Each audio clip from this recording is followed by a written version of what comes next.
నీటిలో రాయి వేస్తే మునిగిపోతుంది. ఏదైనా పండు లేదంటే వెజిటబుల్స్ తీసుకొని వేసామనుకోండి ఏమవుతాయి? మునిగిపోతాయి. బంగారము, వెండి ఇలాంటివి ఏమైనా తీసుకొని నీటిలో వేసామనుకోండి ఏమవుతాయి?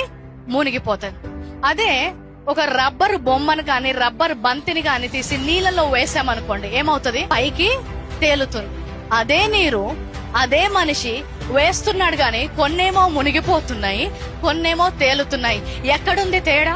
ఏ పదార్థముతో అవి చేయబడి ఉన్నావో దాని ప్రకారము అది మునుగాలో అది తేలాలో నిర్ణయించబడుతుంది, నీటిని బట్టి కాదు. 2 కొరింథీయులు 5వ అధ్యాయంలో ఏమంటారంటే మీరు ఒక నూతన సృష్టి, అంటే పాత సృష్టి ఒక పదార్థముతో చేయబడింది, ఈ నూతనంగా జన్మించిన వారు ఒక నూతన సృష్టిగా మారారు. కాబట్టి మనం క్రైస్తవులుగా మారినప్పుడు మారేది మతము కాదు, మారేది పేరు కాదు, మారేది జన్మించిన దేశము కాదు, జన్మనిచ్చే తల్లులు కాదు. కానీ దేనితో సృష్టించబడ్డావో అది మారిపోయింది. భౌతికంగా క్షయ బీజంగా జన్మించావేమో, ఆత్మీయంగా అక్షయ బీజముతో జన్మించారు. కాబట్టి విశ్వాసం ఉంచిన వారు అవును ప్రభా క్షయమైన బీజము కాదు గాని నేను అక్షయమైన బీజముతో జన్మించాను, ఇతరులకు జరిగింది నాకు జరగడానికి వీల్లేదు.